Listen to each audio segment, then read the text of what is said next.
বিরিয়ানি 30 টাকা, চিকেন বিরিয়ানি 30 টাকা। সবাই আসুন, পেট ভরে খেয়ে যান। চিকেন বিরিয়ানি মাত্র 30 টাকা। চিকেন বিরিয়ানি 30 টাকা, চিকেন বিরিয়ানি 30 টাকা। সবাই আসুন, পেট ভরে খেয়ে যান। চিকেন বিরিয়ানি মাত্র 30 টাকা। চিকেন রে 30 টাকা। কদিন আর লোককে এই জালি খাবার খাওয়াবি? সবাই আসুন, পেট ভরে। এবার তো বন্ধ কর। চিকেন বিরিয়ানি মাত্র 30 টাকা। তুমি তো খাও না, বিরিয়ানি তোমার তাহলে এত সমস্যা কোথায় হচ্ছে? আমার দোকান, আমায় বুঝতে দাও। খেয়ে যান। আর যে খাবে সে বুঝবে। যাও, ভাবো এখান থেকে।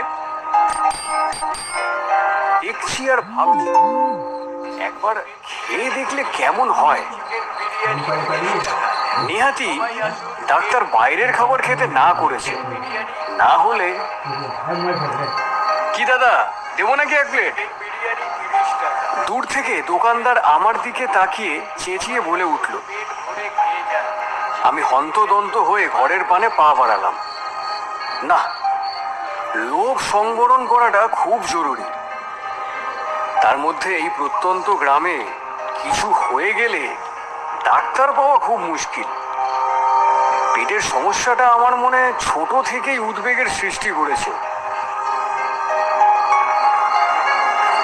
খাওয়া দাওয়ার পর বিছানার পাশের জানলা থেকে বিরিয়ানি ঠেলাটা চোখে পড়ল। বেশ ভিড় হয়ে আছে।